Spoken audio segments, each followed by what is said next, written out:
Hi everyone.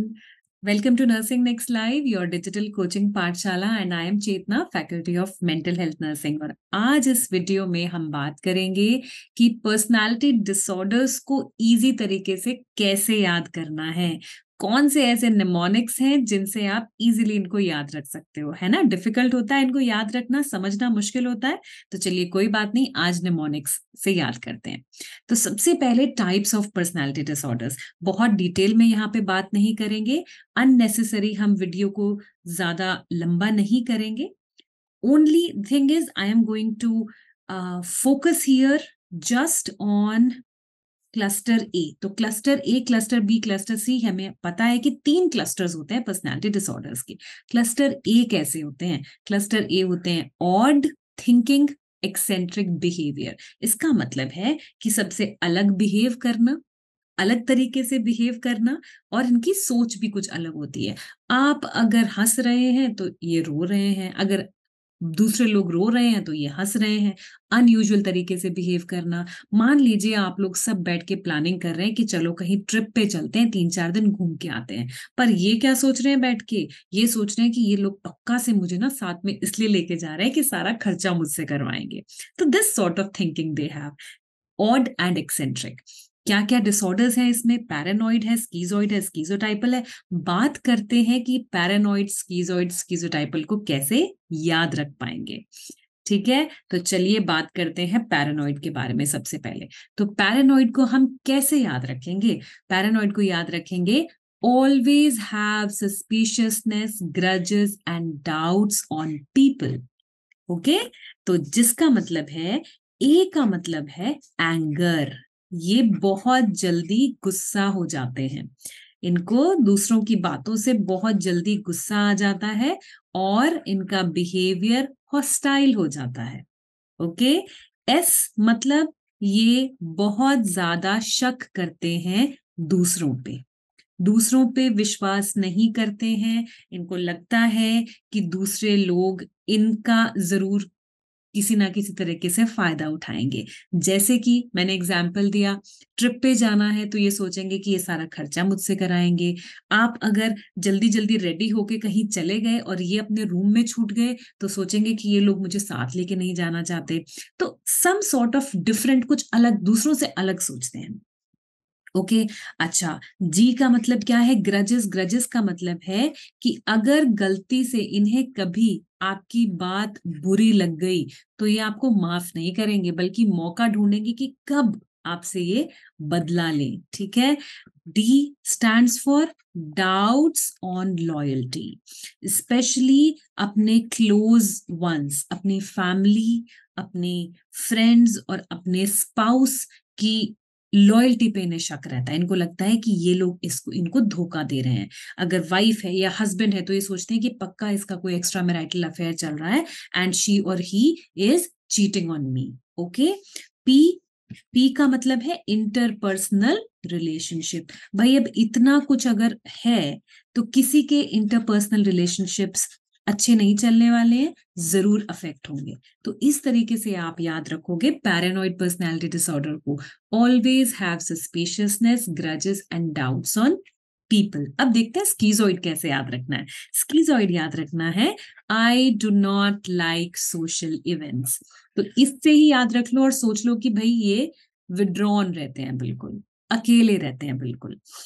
आई का मतलब है indifference, indifference to criticism and praise. अगर आप इनको, इनकी तारीफ करोगे तो ना ही ये आपकी तारीफ सुन के खुश होंगे, अगर आप इनको बुरा भला कहोगे तो ना ही ये गुस्सा होंगे। ज्यादा कुछ खास फर्क इन्हीं लोगों से पड़ता नहीं है। ठीक है, अच्छा, D stands for what? D stands for they are, they don't find comfort, मतलब ये इतने डिस्कंफर्ट रहते हैं सोशल इंटरेक्शन से। इन्हें ज्यादा लोगों से मिलना जुलना, बातें करना बिल्कुल इनको भाता नहीं है। आप इन्हें बोलोगे कि भाई चलो साथ बैठते हैं, कुछ करते हैं, कुछ खेलते हैं, बातें करते हैं, तो ये कहेंगे कि जाओ यहाँ से, भागो, अपने आप कर लो जो करना है, मैं अकेले खुश हूँ। ठीक है, तो डिस्कम्फर्ट विद सोशल इंटरेक्शन, लोगों के बीच में आना इनको पसंद नहीं है। and they have no interest in other people. दूसरे लोगों में कोई खासा इंटरेस्ट इनको है नहीं. एंड दे हैव, एल का मतलब है they have little or no interest, they have little or no interest in sexual experiences. तो sexual experiences में भी इनको कुछ खासा इंटरेस्ट नहीं है. S से बात करें तो S का मतलब क्या है? S का मतलब है सॉलिटरी एक्टिविटीज. आप ऐसे लोगों को देखोगे कि अगर कहीं आप हो, बाहर हो, ग्रुप में हो, तो ये खाना भी अकेले खाना पसंद करेंगे. आप ग्रुप में बैठे हो, ये अलग बैठेंगे. सॉलिटरी एक्टिविटीज, अकेले करने वाली चीजें. एंड इमोशनली भी कोल्ड होते हैं, आपके साथ इमोशनली अटैच नहीं होंगे. आप अगर बहुत खुश हो तो ये आपको देख के खुश नहीं होने वाले. अगर आप बहुत उदास हो, रो रहे हो, तो ये आपको देख के उदास नहीं होने वाले. ज्यादा फर्क इन्हें पड़ता नहीं है. तो इस तरीके से याद रखेंगे हम I do not like social events. अब बात करते हैं स्कीजोटाइपल को कैसे याद रखना है. आई सो बिलीव इन मैजिक. तो कैसे होते हैं ये लोग? ये एक्चुअली मैजिकल थिंकिंग रखते हैं. क्या होता है मैजिकल थिंकिंग, उस पर बात करते हैं. सबसे पहले देखते हैं आई का मतलब क्या है. आई का मतलब है they have, they are, first of all they have very superstitious thinking होती है इनकी. बहुत ही सुपरस्टिशियस थिंकिंग रखते हैं ये. और आई का मतलब है आइडियाज ऑफ रेफरेंस. इनको लगता है इनके आसपास जो भी कुछ चल रहा है वो इनसे ही रिलेटेड है, या इन्हीं के बारे में बातचीत चल रही है, या इन्हीं से रिलेटेड है कोई ना कोई जो भी इवेंट इनके आसपास चल रहा है. ठीक है. And they are superstitious. बिल्ली रास्ता काट गई तो भाई अब कैसे जाएंगे. ठीक है. किसी ने छींक दिया तो कैसे जाएंगे. इस तरह के अंधविश्वास इन लोगों में ज्यादा होते हैं.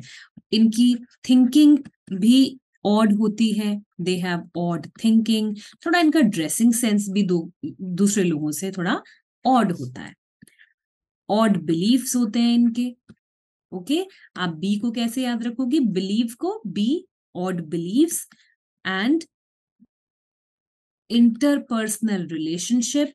इंटरपर्सनल रिलेशनशिप्स की जहां पे बात आती है तो ये भी थोड़ा सस्पिशियस हो जाते हैं, जिसकी वजह से ऑब्वियसली इनके जो रिलेशनशिप्स हैं वो अफेक्ट होते हैं. M stands for magical thinking. Magical thinking जिसका मतलब क्या है, ये ना ऐसे लोग होते हैं जो मैजिकल थिंकिंग मतलब कुछ अलग ही सोचते हैं दूसरों से. इनको सिक्स्थ सेंस में बड़ा विश्वास होता है. इनको टेलीपैथी में बड़ा विश्वास होता है. जैसे कि मान लीजिए कोई एक लेडी है और ऑफिस में कोई एक नया पर्सन आया है, उससे बात करने गई है, and she will come back and tell you कि भाई मैं तो उससे बात कर रही थी और मुझे तो लोगों का फेस देख के बात करने के तरीके से पता चल जाता है उनके दिमाग में क्या चल रहा है. तो that person was talking to me और मुझे तो समझ में आ गया कि वो मेरे बारे में क्या सोच रहा है. Okay. They believe in the sixth sense कि भाई शाम तक ना मुझे पक्का पता है आज शाम तक कुछ ना कुछ तो बुरा होने वाला है. ओके. अच्छा, मैं यहाँ बैठ के कुछ सोच रही हूँ, मुझे पता है वो ये जो चीज है ना, ये उस तक, वो जो दूसरी कंट्री में जो मेरा भाई है या जो मेरा रिलेटिव है, पक्का उस तक ये चीज बात पहुंच गई है. या फिर भाई मुझे लग रहा है आज मेरा जो रिश्तेदार है दूसरी कंट्री में बैठा हुआ वो मुझे बड़ा याद कर रहा है.